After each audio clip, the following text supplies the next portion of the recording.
Hello, and happy Wednesday. I am here every Wednesday at 8:35 p.m.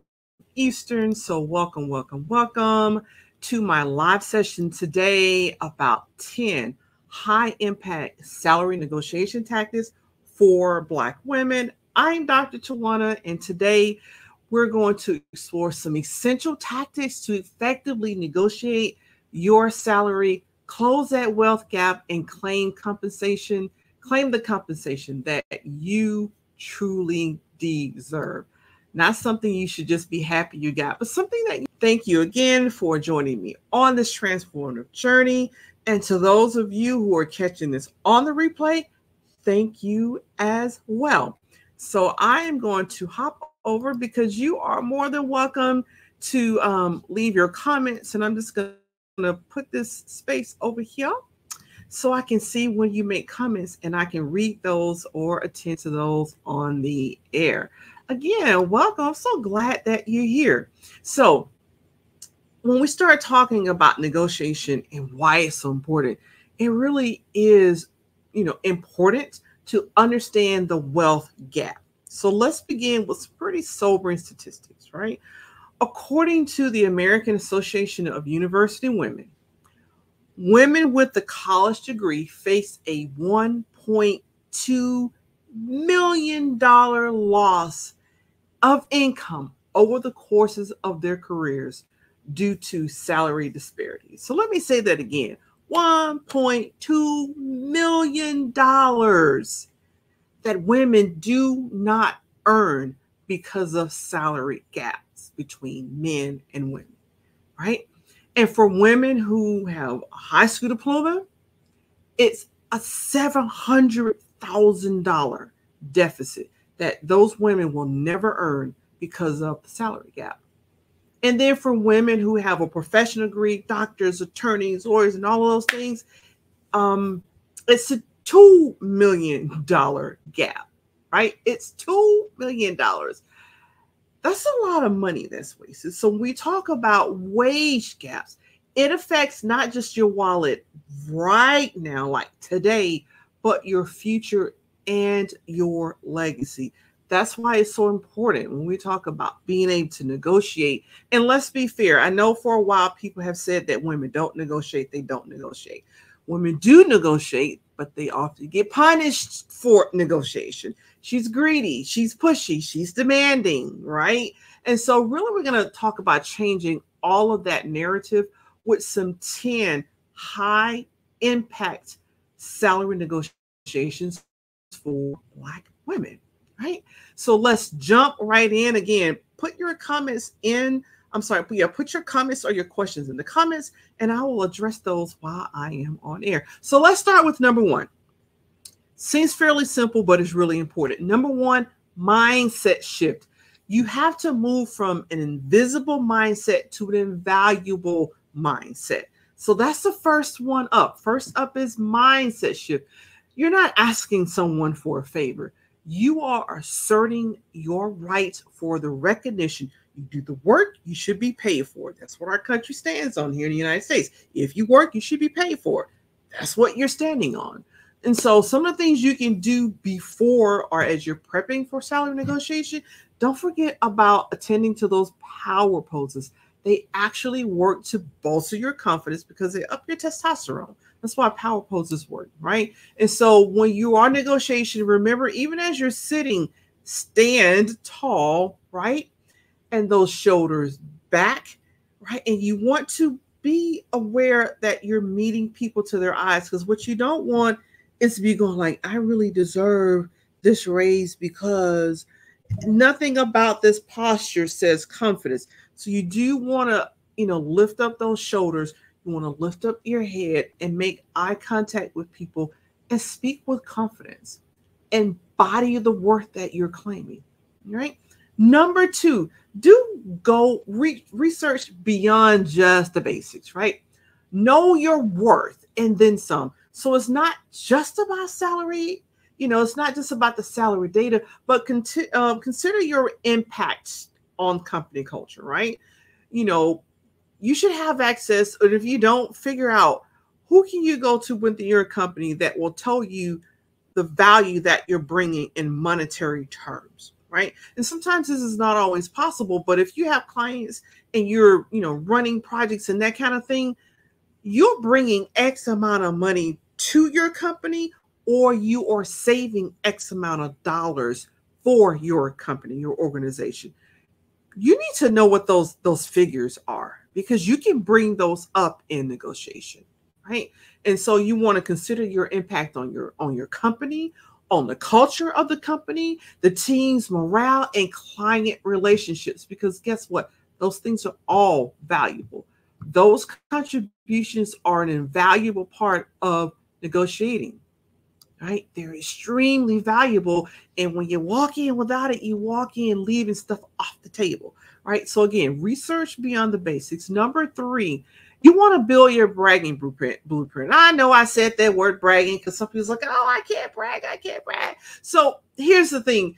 Oftentimes when you hear people bragging, they're bragging about stuff that ain't true. It's not for real true.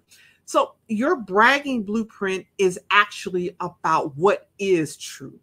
In this blueprint, you're going to be focused on quantifiable achievements, right? And don't forget the qualitative achievements as well. Again, team morale would be a qualitative unless you've got some data to prove that, right? And so you'll want those personal anecdotes that highlight your leadership and your problem solving skills. This document is your document that documents all of your key assets in negotiations. So we're talking about bragging with the data to back it up. We're not talking about braggadocious people with zero to back that up. No, we're talking about everything that you're saying, you're backing it up with data, right? And it's it's just not about telling your employer, but it's about reminding you about your worth too. You have to understand your own worth in order to negotiate on that worth. And that's what I help my ladies when I coach them do, is understand your value. And I also tell my ladies, never let anyone else tell you what your value is. Ever, ever, ever, never, ever, ever. Never let someone else tell you what your value is. You know your own value and you present that. Because when you let someone else tell you what your value is, they tend to lowball you. So only person who should be telling you what your value is you. That's it. That is it, right? Number 4, negotiating beyond the salary. You want to look just beyond that paycheck and consider the full range of benefits, benefits and bonuses and stock options and professional development. Think about the things that enhance your life, such as flexible working conditions. Are you going to be remote? Are you going to be hybrid, right? Can you work from another state? I know some places are cutting down on that, right? Can you go home like next month? Well, actually, it is May, isn't it? It's not next month. It's like this month. So later on this month, I'm actually flying out to Phoenix. I'm going to spend a month with my dad, right? And so really that flexible working conditions, consider asking for that. And things like unlimited PTO. That's important. If you have a parent who's sick or a spouse or a child who's sick and they have to get long-term treatment, unlimited PTO is really handy. It may be worth that $5,000 or $6,000 you didn't get paid in salary to get the unlimited PTO. I'm telling you, it comes in handy. So be sure to include these things in your negotiation, right? So I actually had a client who negotiated time off to run her own business. They called her back. She'd interviewed. There's like, okay, you didn't get this job, but they created a job for her. And they said, hey, we got this job we created for you. And so we called and talked about it. And she actually went in and negotiated and said, look, I have my own business. Yes, love working for you. I'm looking forward to that. But I have my own thing too. And I have kids and my kids are in activities. So this many days per week, I'm going to need off to tend to my business and tend to my kids and tend to my spouse, right? They said, yeah. You never know what you're going to get until you put it on the negotiation table, right? And number 5, the art of the counter offer. So you have to learn how to handle rejections as a stepping stone. It is not, rejection isn't an assassination of your character. It's things that you're negotiating over, not your character, right? And so you have to remember that. And so it's all about learning how to turn a no into no, let's talk, right? So receiving that initial no to your salary proposal, it isn't the end of the discussion. It's another phase. It opens up another phase of the negotiation process. Also important here is number 6, the yes and technique. All right. It's a yes and.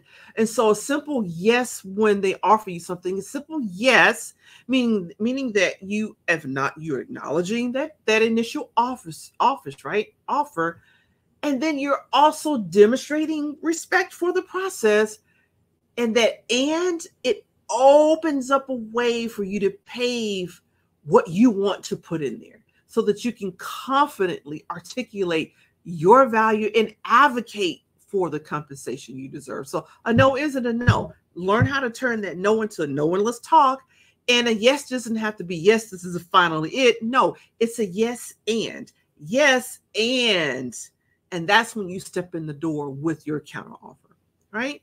And so again, and it's important here, you can use points from your bragging blueprint.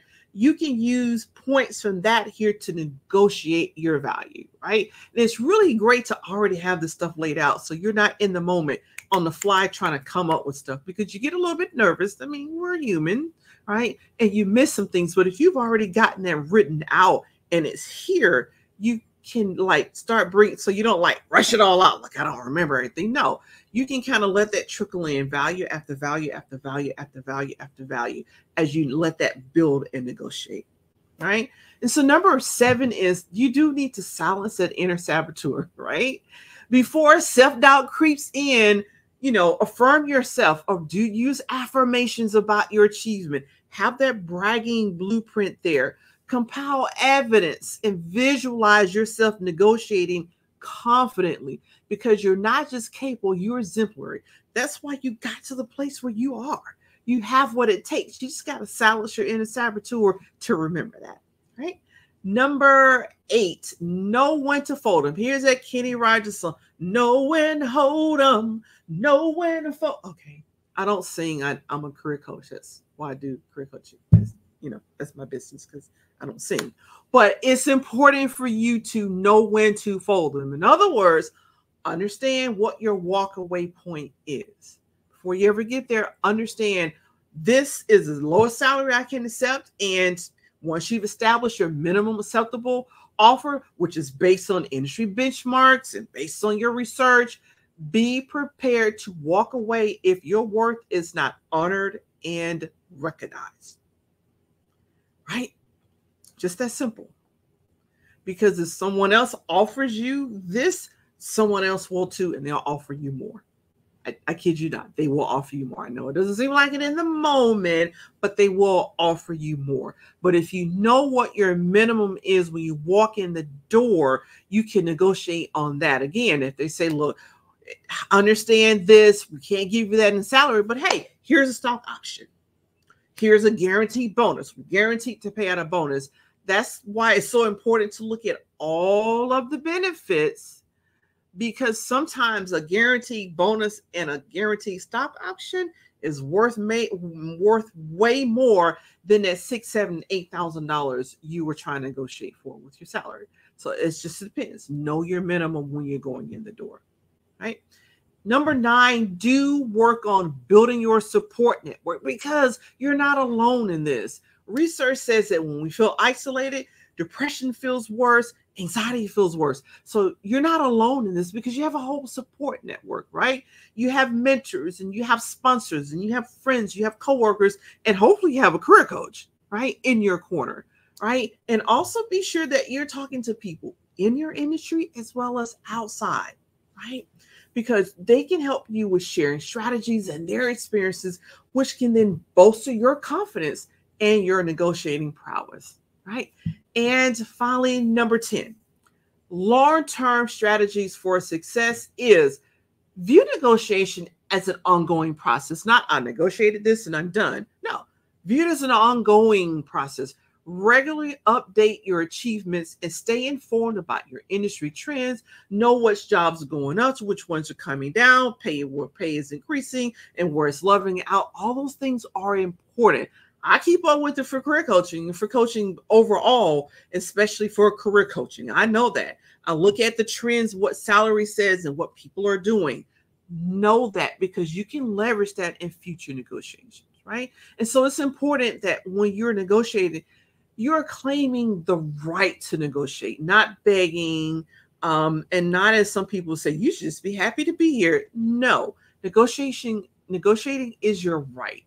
Each conversation is a step toward narrowing the wage gap and solidifying your financial and professional future, right? And so remember, negotiation, it is about a win-win. You're not going in to slay people and take charge and take no prisoners, because you wouldn't want your employer saying that about you. So you definitely don't want to say it about them. But you are looking for a win-win situation.